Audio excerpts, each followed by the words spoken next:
Hey everyone, welcome to Logan's Mosh Pit. Glad to have you here. Do me a favor and please subscribe if you haven't already. Yes indeed, time for another rock and read. Today we'll read chapter 3 of Runnin With The Devil by Van Halen's manager, Noel Monk. Chapter 3 is called Ketchup. One time some ketchup went into my eye. In hindsight, it was my fault.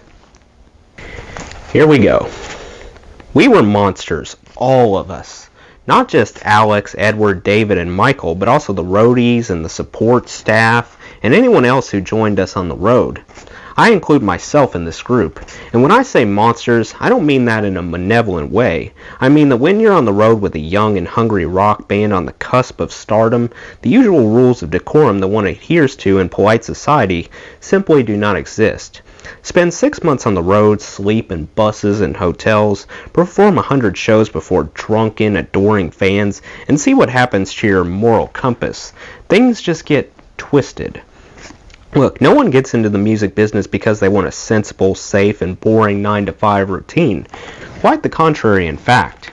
This is true of the artists themselves as well as the people who support their careers.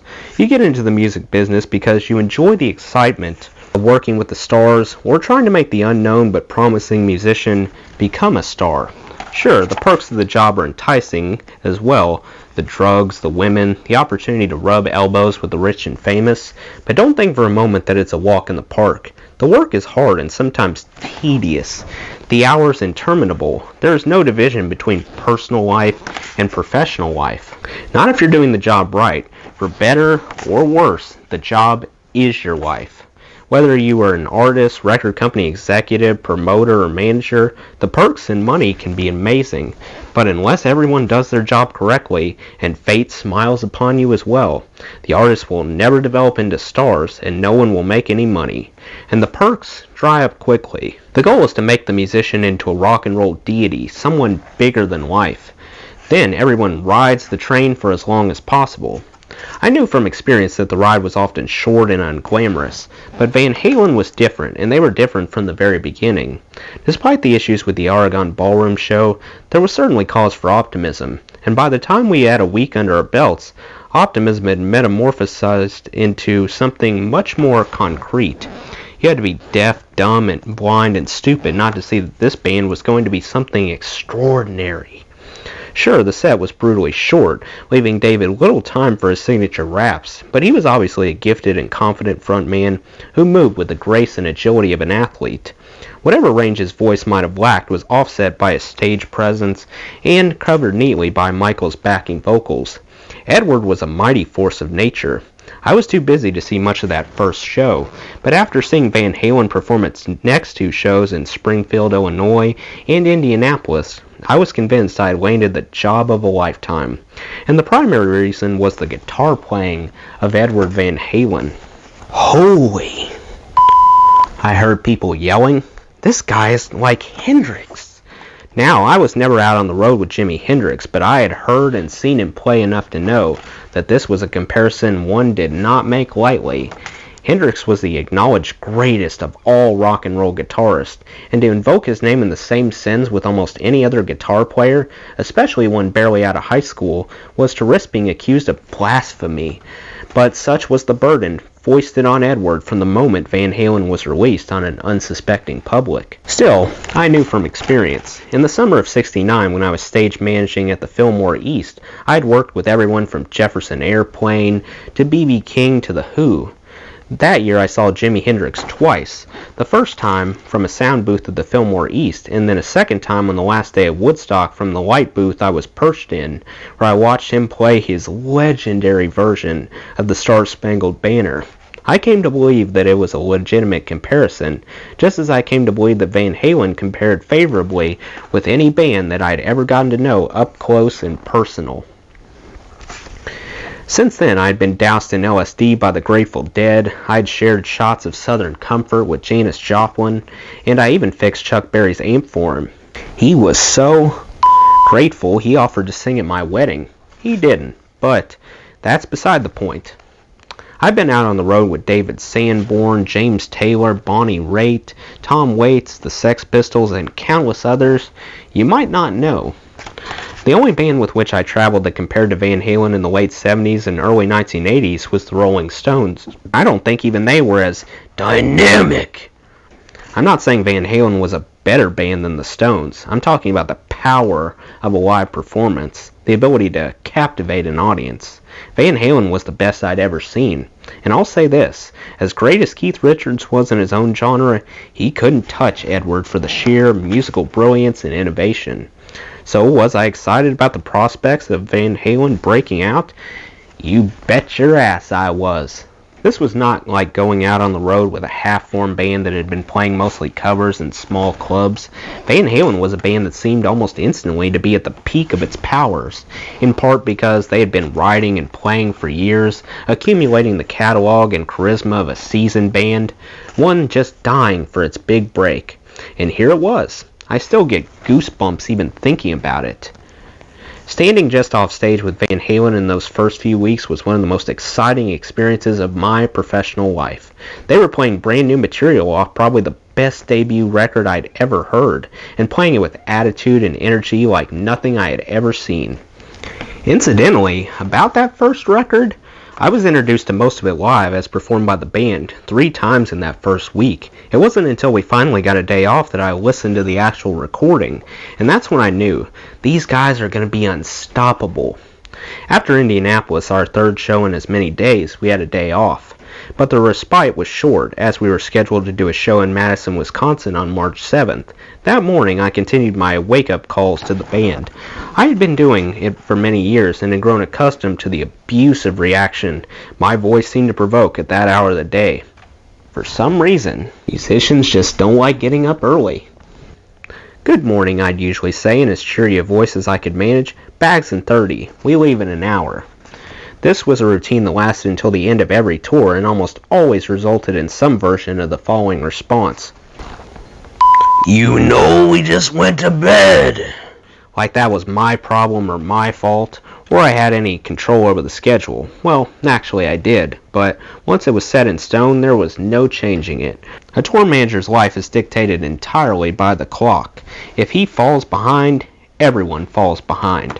So he has to be not just a stickler for details and organization, but thick-skinned as well. It was during the first North American tour that the guy started calling me Lil Caesar, a nod to my supposed dictatorial ways, despite the fact that I really had very little power. By the 4th gig in Madison, Van Halen had already made a small but not insignificant change in support staff. It happened during a short afternoon rehearsal when David suddenly stopped and turned to Marshall Burla. "Hey Marshall, I have to say this. The way you introduced the band, it's kind of lame." This was somewhat cruel and an early indication of David's bluntness, but also entirely accurate. Marshall, who apparently was prone to microphone-induced anxiety, had stammered and coughed his way through 3 awful versions of "Ladies and gentlemen, I give you the mighty Van Halen." He had already made it clear that he would be leaving the road shortly and returning to LA, so the announcer's job was going to be open anyway, but I guess David felt compelled to take care of the matter right then and there. "Who else can we get?" David asked, looking around the arena. Unsurprisingly, there were no volunteers. "We need someone who's going to be around for the whole tour." Another pause as David surveyed the small crowd, which consisted entirely of Van Halen crew and management staff. Suddenly, he looked at me. "Hey Monk, how about you?" I held up my hands in a desperate attempt to deflect the query. Even though I was already going to be with the band on every date of the 1978 World Tour, which eventually reached an exhausting 174 shows in a span of less than 10 months, I was not about to get trapped into having to be on site for the start of every show. Not only that, but I, like Marshall, had an almost pathological hatred of microphones. "Thanks for the offer," I said, "but I'm going to have to decline." To my relief, David shrugged and moved on. "Okay, well, who else we got?" Bullet dodged. For some reason that I have never figured out, aside from the fact that he happened to be nearby, Rudy Liren's name was thrown into the ring. Rudy was a perfectly fine guitar tech and a loyal friend to Eddie's, but as far as I know, he had no experience as an announcer. He simply happened to be in the right place at the right time. "Let's go, Rudy," David said, stepping away from the mic. Rudy walked up looking a bit uncomfortable, cleared his throat and shouted, "The mighty Van Halen!" His voice echoed through an empty arena, strong and clear without a hint of a stammer. Everyone smiled. There was even some light applause. "You're hired," David laughed. And so he was. From that moment on, right up until the band imploded more than 6 years later, Rudy the guitar tech was also Rudy the announcer, the howling, disembodied voice that kicked off hundreds of Van Halen shows. Marshall, whose obvious discomfort betrayed the fact that he was completely out of his element, left the next day for the safety of a Southern California office building and did not return for quite some time. And Rudy took over the mic. It was, in my opinion, a favorable trade in every possible way. The band got a credible announcer, Rudy got to introduce his buddies, and none of us had to put up with Marshall. I'd call that a win. From day one, or at least week one, Van Halen was a partying band, and everyone on the road with the band got pulled into this orbit. Not that anyone complained, mind you. This was the late 70s, a time when there was virtually no stigma attached to any illicit substance, assuming it was used in moderation. A relative term, the bar for partying was set abnormally high in the music business, particularly when you were on the road. For the first year or two, it really wasn't much of a problem. The guys all liked to drink and smoke weed, and I got the definite impression that they weren't exactly new to this lifestyle when I first met them. But it wasn't excessive, not in the beginning. David had some money, so he was the occasional conduit for coke, but it wasn't like they were doing piles of blow in the dressing room before going on stage. We all knew how to work hard and put on a great show and then unwind afterward, and then do it all over again the next day. Drug use sneaks up on you. I've seen it destroy countless bands, and it eventually proved to be instrumental in Van Halen's unraveling. But for the first couple of years, we mostly just had a fantastic time. If these guys weren't born to play the role of rock stars, they certainly adapted to it quickly. All those years of playing wild backyard gigs had been a superb apprenticeship. By the time we got to Madison, the boys had already embraced the time-honored tradition of trashing their hotel rooms. Now, it was a bit early in the game for Van Halen to start behaving this way, but again, it wasn't like they had come out of nowhere. It only seemed that way to the uninitiated, as legend has it, corroborated by the guys in the band. They were not adverse to trashing the homes of friends when they played on the backyard circuit.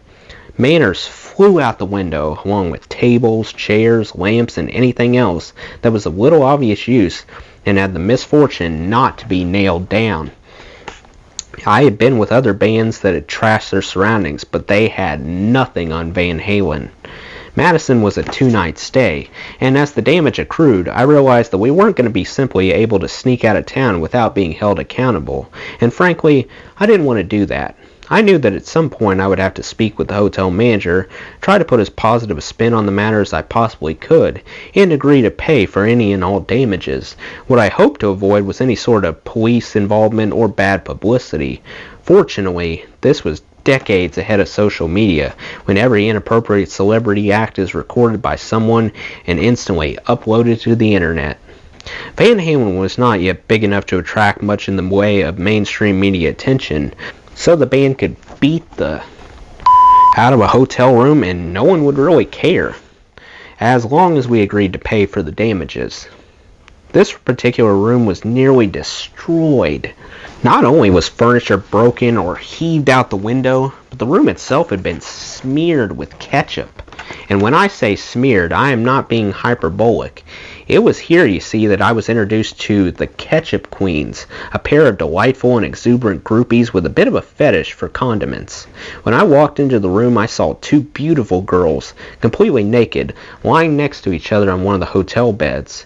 The band members were standing over them, armed with plastic squeeze bottles filled with ketchup. At first, I was horrified at the sight of the boys firing ketchup into the guests' every available orifice, and some that, frankly, were not available. But my gaze was quickly drawn to the girls' faces. They were hardly being coerced. Instead, they were laughing uncontrollably and soaking up the ketchup like lilacs, enjoying a spring shower. Well, to each your own, I thought. It was all part of the process of becoming a tried and tested rock star, understanding that you could do almost anything and ignoring the switch that stops you from doing it. David seemed to understand that from the beginning and embraced it wholeheartedly, in part because he so desperately wanted to be a star. Alex and Edward picked up on it pretty quickly. Michael, being the nicest guy in the band, remained a gentle and fun-loving soul even as chaos swirled around him. He was an unlikely rock star and therefore suited to playing the least flamboyant instrument in the band. Michael was the anti-star of Van Halen, and fans identified with him. He was impossible to dislike.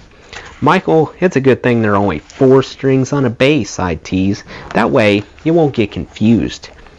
It was just a joke, and I'd say it before almost every show because I knew that it would elicit a laugh and a knowing nod from Michael, as if he were saying, "Yeah, I'm the luckiest guy on the planet." Even when we trashed hotel rooms and dressing rooms, Michael was usually the least involved. For him, it was the height of debauchery to use the food supplied by catering as paint for a mural, which he did rather often, and sometimes to impressive effect. We, meaning Red Rhodey and I, actually introduced him to our favorite drink, the Boilermaker, which made ample use of Jack Daniels. Michael already favored, and which ultimately became his weakness. I didn't stay in the room with the Ketchup Queens very long, just long enough to have gotten the gist of things, but when I returned a short time later, the room was an absolute disaster. The furniture was either missing or shattered, and there was a copious amount of ketchup all over the place, and on every conceivable surface, including the floor and even the ceiling. As I surveyed the damage and narrowly avoided some of the evidence dripping onto me from a particularly disgusting ceiling fan, I honestly couldn't tell whether it looked like there had been an orgy or a gangland massacre. It was the kind of scene that would have made Caligula proud. The next morning I met with the manager. "I'm very sorry," I began.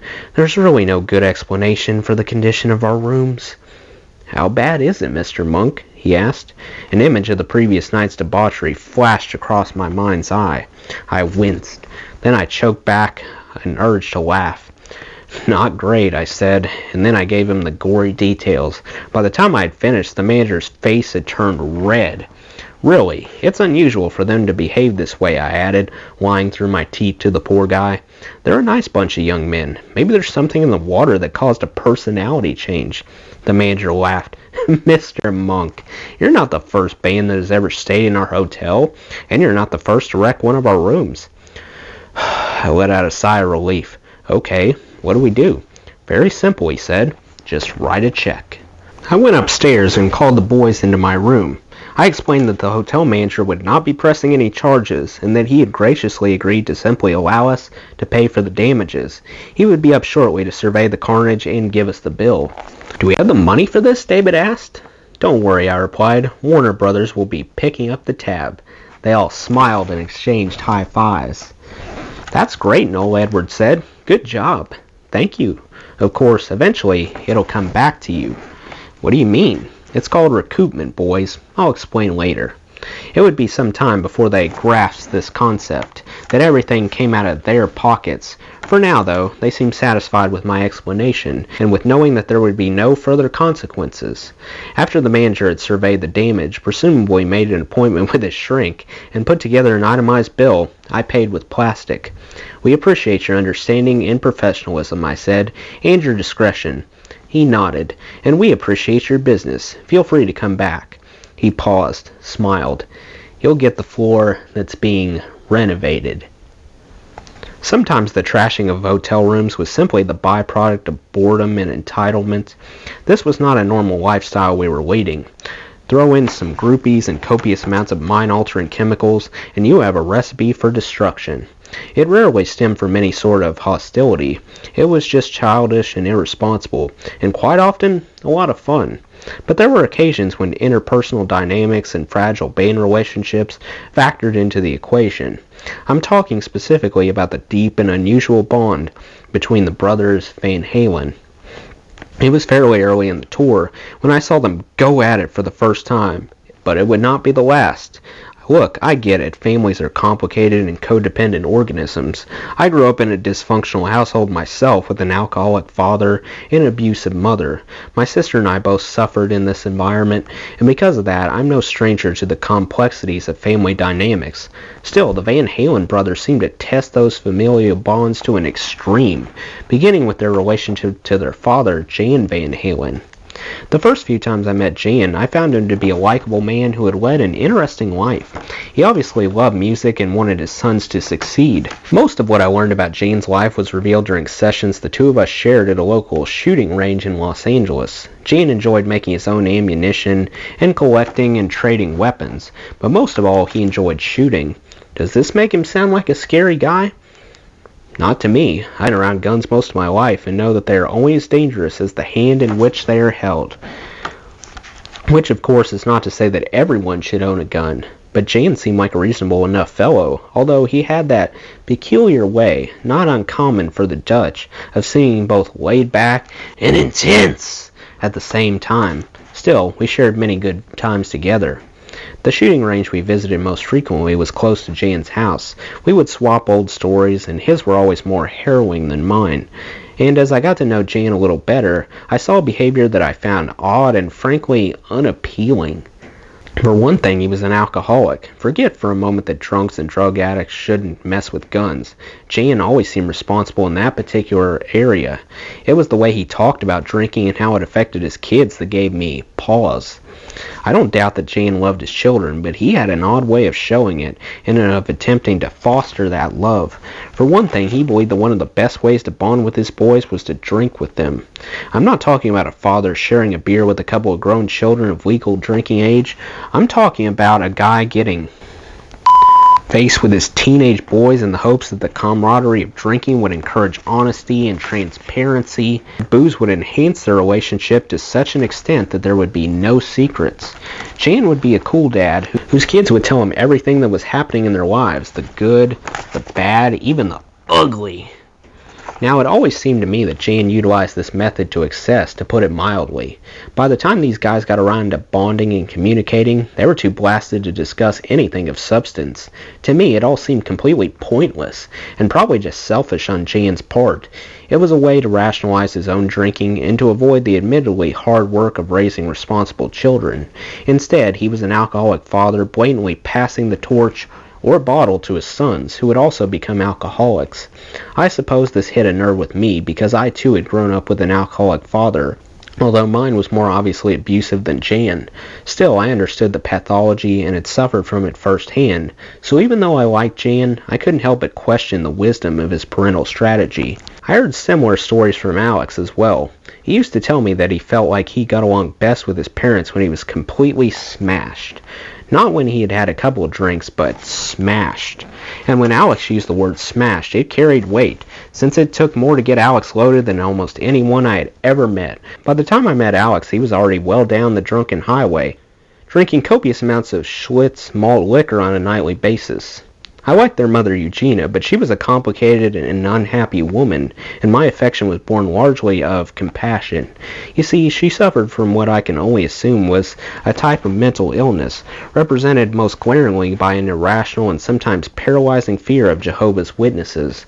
Now, I understand that Jehovah's Witnesses confuse nearly all of us who are not of their particular Christian faith and interpretation, but Eugenia's feelings about them went well beyond annoyance. She was inordinately terrified of them.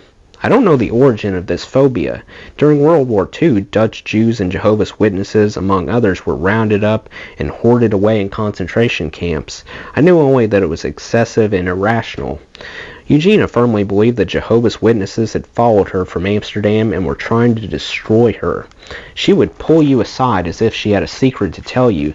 Then she would reveal her fears and suspicions and eventually get around to asking whether you were one of them and intended to do her harm. The first time this happened to me, I mistakenly presumed that she was joking. She wasn't. Instead, once assured that I wasn't a member of the Jehovah's Witnesses dispatched to hurt her, she would ask if I had seen any of them on my way to her house. Were they lurking nearby? Hiding in the trees, perhaps? I didn't know how to respond. I simply felt sorry for her. It was clear from the look of abject terror on her face that this nightmarish scenario was entirely real to her, and it was crippling. Irrational and unfounded though it may have been, this fear resulted in Eugenia becoming largely a prisoner in her own home. While the boys played music often in front of Jan, their mother was an infrequent presence at concerts. As the wealth of the Van Halen brothers grew, I couldn't help but wonder whether they had done everything they could to help their mother. Then again, maybe they did. Perhaps there had been private consultations and medication and interventions of one sort or another. I can only assume that they did try, and that their efforts were unsuccessful. Alex sometimes seemed to bristle over his heritage, or a portion of it anyway. For example, he used to note that he had chine eyes. I couldn't tell whether or not he was kidding, but I hated it when he talked like this, usually after he had been drinking. I didn't know what it was that he saw, but it had never occurred to me that the shape of his eyes, inherited from his mother, would be something negative. It didn't seem to occur to all the women routinely fawning over him either. He was a good-looking guy, as was Edward, and together the two of them certainly did nothing to detract from the Van Halen brand, so to speak, despite Alex's apparent insecurities. Alex drank because it was in his DNA to do so, and he was tutored at the knee of a pro, but I also think it had something to do with the fact that he had toiled forever in the shadow of his far more innovative younger brother. I felt from the beginning that the brothers' relationship was complicated by the very thing that also made them so close: music. Specifically, as I said, by the fact that Edward was so clearly the more gifted artist. No shame in that, but it had to have been challenging for Alex to see his little brother develop into a superstar. Don't get me wrong, Alex was good, damn good, in his own right, and would later go on to be named number 51 on Rolling Stone's list of the 100 greatest drummers of all time. He could play the out of his drum kit, and his work functioned as the backbone to Edward's riffs, Michael's rhythmic drive, and David's crooning vocals, but Edward was, for lack of a better term, a savant. He lived and breathed his craft in a way that most people couldn't even begin to imagine. It was the way he interfaced with the rest of the world. Everything was filtered through a lens of music. It came to him naturally, intuitively, but more than that, it was like it came through him, as if he were simply the universe's conduit for kick-ass chords and mind-blowing guitar solos. Alex knew this, and I believe he understood and appreciated this more than most people would. Maybe it's about proximity. Maybe if they hadn't been forged in the same environment, not just as children, but also as adults trying to withstand the industry together, spending so much time in the same spaces, eating, drinking, working, and touring, and playing around the clock, it would have been a different story. Alex was always his brother's biggest supporter and advocate, but I'd be lying if I said I never saw it get to him. I'm not saying he didn't love Eddie. I'm sure he did, but it was fascinating and eventually depressing to watch their relationship change and to see the balance of power shift so completely. And yet Edward never totally freed himself from Alex's influence. At his lowest, Alex could be extremely jealous, and more so than Edward.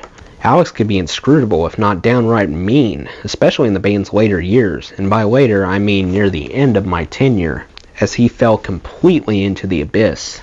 The first time I saw Alex and Edward get into an argument that escalated into much more than an argument, it was somewhat startling. It was during that initial tour, and I was leaving their hotel room as it happened. They had been drinking, of course. As a manager, I'd always rather see my band members smoking weed than getting faced on whiskey. While weed might have been illegal, it rarely provoked anything more painful than a boring conversation. But get Alex and Edward drinking, and it was only a matter of time before old wounds born of sibling rivalry began to ooze. That first occasion, we had all been sitting in the hotel room drinking and talking. Suddenly, Edward and Alex veered off into their own little discussion, the subject of which was completely foreign to me. And when I say foreign, I mean that I did not understand a word, as they were screaming at each other in what I later learned was Dutch, the tongue of their motherland. It was one of the strangest things I had ever seen. These two ordinarily placid Southern California rockers, who usually spoke in a sort of pothead, surf patois, suddenly nose to nose, spitting and snarling and growling at each other in a foreign language, as if they had become possessed. I started to leave the room as their voices got louder, It was all just a little too crazy and pathetic, even for rock and roll. But before I could exit, they were on each other, slamming their fists into each other's faces, grabbing great fistfuls of hair, and rolling around on the floor like drunken idiots. As we separated them, all I could think was, "Holy, I got a couple madmen on my hands." The truth is actually both less and more complicated than this. If you want to romanticize the Van Halen story, you can point to the brothers' supposedly cosmopolitan and artful upbringing, ethnically diverse parents with an artistic bent. The boys were born to be musicians. On paper, sure, but the other side of the coin was that they both came from a family that provided neither emotional or financial stability. In some ways, they grew up quickly. They also behaved like children well into their adult years. This, after all, was the way children settled disputes, with physical aggression. Moreover, despite appearing rather soft and skinny, both Edward and Alex carried themselves with the air of people who had spent time on the streets. I had been around a lot of people like this and had fallen prey to some of this behavior myself at times, but I was surprised to see it in the Van Halens. I saw them come to blows only a few times, and invariably it ended with the two brothers hugging it out, as if this were the most normal thing in the world. Maybe it was. Maybe in some families you have to exercise the anger on a semi-regular basis, and the only way to do that is by hitting your brother in the face. I suppose on some level it's preferable to suppressing years of emotional build-up with a grab bag of fun narcotics, but what do I know? Despite occasional flare-ups, there was, in that first year or two anyway, a genuine sense of camaraderie among not just the band members, but the entire traveling circus. This was another reason why I fell in love with Van Halen. Their job was fun. In all the time I spent devoting my life and sanity to this craft, I had never seen a group of guys that had such talent, personality, and unmatched sense of brotherhood between them. Van Halen wasn't just a band, but an honest-to-God team. A band in which all four partners shared equally in the culmination of their hard work and superhuman efforts, although this would change in later years. It didn't matter who wrote the music or the lyrics. All the revenue was split 4 ways. This egalitarian approach to the business was designed to keep everyone happy and equally invested. It also served to remind them of their roots. They were friends first, bandmates and business partners second. Quaint, isn't it? But they believed in this philosophy, at least for a while, and it helped make the first couple years an unmitigated blast. Van Halen was a family, and that family included everyone who was on the road with us. Well, that's the end of Chapter 3. Let me know what you thought of Chapter 3 in the comments below. That does it for today's video, guys. I hope you enjoyed. Make sure to like, comment, and subscribe if you haven't already. I really appreciate the support. I'll see you next time. Till then, rock on.